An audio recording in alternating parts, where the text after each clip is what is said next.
প্রিয় দর্শক, আপনাদের প্রত্যেককে শুভেচ্ছা সহ আমন্ত্রণ জানাচ্ছি এনটিভির প্রতিদিনকার আয়োজন স্বাস্থ্য প্রতিদিন অনুষ্ঠানে। দর্শক, আজ আপনাদের সঙ্গে আছি আমি ডাক্তার সাখাওয়াত হোসেন। প্রিয় দর্শক, আজকের এই অনুষ্ঠানে আমরা আলোচনা করব পরিবেশ দূষণজনিত রোগ ব্যাধি নিয়ে। এ বিষয়ে কথা বলবার জন্য আমাদের সঙ্গে স্টুডিওতে উপস্থিত আছেন একজন জনস্বাস্থ্য বিশেষজ্ঞ। চলুন দর্শক, অনুষ্ঠানের শুরুতেই আমরা পরিচিত হয়ে নেই আমাদের আজকের অতিথির সঙ্গে। ডাক্তার মোহাম্মদ মোজাহিরুল হক 1949 সালের জানুয়ারিতে মুন্সিগঞ্জ জেলায় জন্মগ্রহণ করেন। তিনি 1972 সালে চট্টগ্রাম মেডিকেল কলেজ থেকে MBBS ডিগ্রি অর্জন করেন। এরপর তিনি চিকিৎসা বিজ্ঞানে যুক্তরাজ্যের ডান্ডি বিশ্ববিদ্যালয় থেকে মেডিকেল এডুকেশনে মাস্টার্স ডিগ্রি লাভ করেন। তিনি দীর্ঘদিন বিশ্ব স্বাস্থ্য সংস্থা WHO এর দক্ষিণ পূর্ব এশিয়ার আঞ্চলিক উপদেষ্টা হিসেবে দায়িত্ব পালন করেন। স্যার, আপনাকে আমন্ত্রণ জানাচ্ছি আমাদের অনুষ্ঠানে। ধন্যবাদ আপনাকে। স্যার, এই যে পরিবেশ দূষণ, এটাকে আরও ওয়াইড স্প্রেডে যদি বলি, নানান রকমের দূষণ, আমাদের পরিবেশের যত রকমের উপাদান আছে সেই উপাদানে দূষণ তৈরি হচ্ছে।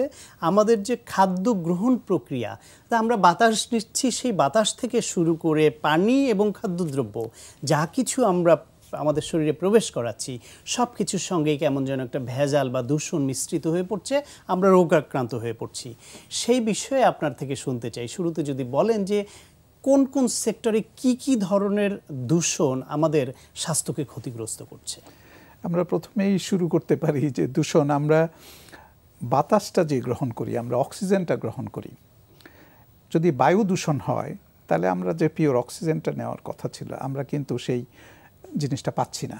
তো একটা বায়ু দূষণ হতে পারে। আমরা নিয়ত পানি পান করছি এবং পানি দূষণ হতে পারে। আমরা নিয়ত সুষম খাদ্য চাই আমাদের ভালোভাবে সুস্থভাবে বেঁচে থাকার জন্য, এই খাদ্য দূষণ হচ্ছে।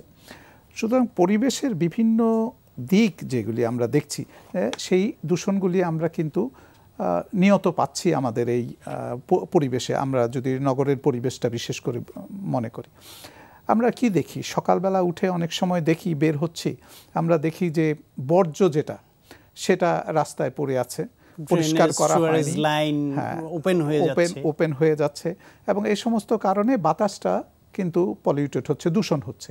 এবং এই বাতাসের মধ্যে কিন্তু বিভিন্ন ধরনের রোগ জীবাণু থাকছে।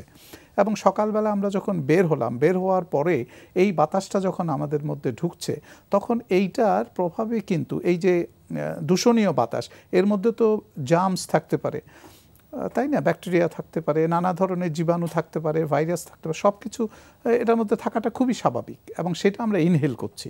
এবং যেই কারণে আমাদের দেশে কিন্তু শিশু মৃত্যু আমরা যদি দেখি এবং বয়স্কদের মধ্যে একটা যদি জিনিস দেখি, সেটা দেখব আমরা আমাদের শ্বাসতন্ত্রের মধ্যে ইনফেকশন, মানে কাশির মাধ্যমে যেটা আমরা উপলব্ধি করি অনেক সময়, এবং বাচ্চারা, বেশিরভাগ বাচ্চা যে নিউমোনিয়াতে মারা যায়, এবং এটা কিন্তু বাতাস দূষণের কারণে এই বয়স্কদের এবং অল্প বয়স্ক বা শিশুদের মধ্যে যেহেতু এদের রোগ প্রতিরোধ ক্ষমতা কম, এরা অল্পতেই আক্রান্ত হয়ে পড়ে, সেই জন্য এরা বেশি আক্রান্ত হচ্ছে। কিন্তু ইয়াংদের বা যে কোনো বয়সে, যে কোনো বয়সেরই হতে পারে। স্যার, এই যে আপনি বলছিলেন যে সুয়ারেজের লাইন বা পানির পাইপ লাইন বা বর্জ্য যেটা রাস্তায় ফেলা হচ্ছে, কিন্তু আমাদের বিন ম্যানেজমেন্ট, বিশেষ করে শহরে যারা আমরা বাস করি, আমরা দেখি যে আমাদের ডাস্টবিনগুলো কোথাও কোথাও উন্মুক্ত থাকছে, সবাই এসে ময়লা ফেলছে, এবং এইটা যে ক্যারি করে যে গাড়িতে করে নিয়ে যাচ্ছে যে ট্রাক, সেটাও অনেক সময় উন্মুক্ত এবং দিনের বেলা নিচ্ছে, মানুষ যখন যাতায়াত আছে, এটা থেকে আমরা দুর্গন্ধ পাই। এটা শুধু এই গন্ধ বা দুর্গন্ধর কষ্টটাই আমাদের দেয়, নাকি এর মধ্যে রোগ ছড়াতে পারে? আমি ওটাই বলছিলাম যে এই যে বর্জ্যটা আপনি যেটা বললেন সুন্দর করে, এই বর্জ্যটার একটা ব্যবস্থাপনা, সুন্দর ব্যবস্থাপনা আমাদেরকে অনেক রোগ থেকে বাঁচিয়ে রাখতে পারে। কারণ এই বর্জ্যটাই তো বাতাসটাকে দূষিত করছে, এবং এই দূষিত বাতাসের মতো রোগ সংক্রমণের যা উপাদান থাকা দরকার সেগুলি সব আছে। এবং আমি যেটা বললাম, শিশু এবং বয়স্ক, এবং আপনি যেটা অ্যাড করলেন যে কাউরই শ্বাসযন্ত্রের মধ্যে ইনফেকশন হতে পারে। তো এখন কথা হচ্ছে, এই বর্জ্যটা যেটা আবর্জনাটা, এটা আমাদের যেমন খোলা অবস্থায় ফেলতে নিয়ে যাওয়া উচিত না, সেফার বিন থাকা দরকার। পাশাপাশি এইটা কিন্তু পরিষ্কার করার দায়িত্ব যাদের, তাদেরকে কিন্তু ভোরের আগেই পরিষ্কার করে নিয়ে যাওয়া উচিত। কিন্তু সেটা হচ্ছে না। এবং আমরা এই জিনিসটা যদি করতে পারি যে ভোরের আগেই এইটাকে এখান থেকে সরিয়ে নেওয়া হবে, এবং আপনি আরও যে কথাগুলি বললেন, কোথাও সুয়ারেজ ওপেন হলে সেগুলি যদি সাথে সাথে যদি আমরা এই নিষ্কাশনের জিনিসটাকে যদি বন্ধ করে সিল করে দিতে পারি, তাহলে আমরা অনেক রোগ থেকেই আমাদেরকে কিন্তু বাঁচাতে পারি। স্যার, আমরা পানি দূষণ এবং খাবার দূষণের দিকে একটু যাব। তার আগে যদি এই বিষয়েই বলেন যে আমরা অনেক সময় দেখি যে শ্বাসযন্ত্রের যে সমস্যা, তার মধ্যে যে অ্যাজমা, শ্বাসকষ্ট বা ডাস্ট অ্যালার্জি, এরকম নানান সমস্যা হচ্ছে। অনেক সময় আমরা দেখি এই যে নানান রকমের উন্নয়ন কাজ, সেটা অপরিকল্পিতভাবে হয়, ফলে ধুলা, ময়লা, পানি জমে থাকে নানা রকম। এই বিষয়ে আপনার মতামত কি? এই আপনি ডাস্টের কথাটা সুন্দর উল্লেখ করেছেন। উন্নয়নের আমরা যেটা দেখছি, উন্নয়ন হচ্ছে, এতে কোনো সন্দেহ নাই, কিন্তু এই উন্নয়ন করতে গিয়ে আমাদের কতখানি ক্ষতি হচ্ছে, বিশেষ করে স্বাস্থ্যগত ঝুঁকি কতটা বাড়ছে, সেটা কিন্তু দেখা দরকার। যেমন ডাস্ট যেটার কথা আপনি বললেন, যে বায়ু দূষণের কিন্তু এই যে ডাস্টের যে দূষণটা, এই দূষণটা কিন্তু খুব সহজেই কিন্তু বন্ধ করা যায়, কারণ কনস্ট্রাকশন তো হতেই থাকবে। এটা প্রাইভেট লেভেলেও হবে, আমরা নিজেরাও করি, সরকারও করে, সুতরাং এটা থাকবে। আগে যেটা সিস্টেম ছিল, আমরাও দেখেছি আগে ছোটোবেলায়, যে মিউনিসিপ্যালিটির কিছু গাড়ি ছিল, সেই গাড়িতে পানি ছিটানো হতো, মানে ফাউন্টেন আকারের থাকতো, গাড়ির মধ্যে পানি থাকতো, সেটা গাড়িটা চলে যেত, পানিতে রাস্তা ভিজিয়ে দিত। এইটা কিন্তু এই ডাস্টটাকে কন্ট্রোল করা, এবং এইটা কিন্তু একটা সেফার এয়ার, আমাদের কম্প্যারেটিভলি সেফার এয়ার আমাদের দিতে পারত, এবং এটা করা উচিত আর কি ডাস্টের থেকে। স্যার, এবার একটু পানি দূষণের দিকে যদি যাই, যে আমরা তো গ্রামে টিউবওয়েলের পানি খাচ্ছি, কখনো আমরা আগে তো ডাইরেক্ট নদীর পানি, পুকুরের পানিও আমরা ছোটোবেলায় দেখছি খাওয়া হতো, কিন্তু তখন তো এত রোগব্যাধি হতো না। এখন সেখানেও দূষণ এবং রোগব্যাধি হচ্ছে, প্লাস শহরে আমরা ডাইরেক্ট পাইপের যে সাপ্লাইয়ের পানি, সেটা খেতে পারি না রোগব্যাধির ভয়ে। এইটা কিভাবে আমরা ঝুঁকিমুক্ত হতে পারি?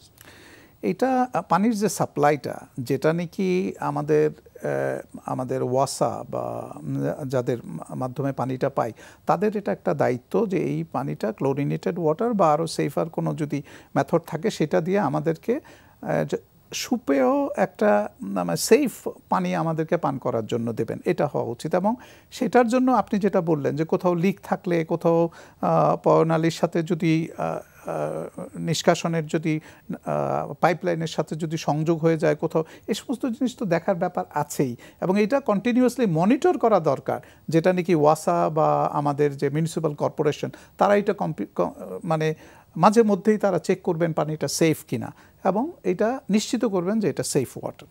সেটা করা দরকার। অনেক জায়গায় পানি থেকে, লাইনের পানি থেকে দুর্গন্ধ আসছে, ময়লা পানি আসছে, অথচ এটা রোগ ব্যাধির জন্য অত্যন্ত মারাত্মক ঝুঁকিপূর্ণ। বিশেষ করে আমাদের দেশের অনেক মানুষই আমাদের যে অন্ত্রনালী যেটা আমরা বলি, এই ধরনের রোগে কিন্তু ভুগেন।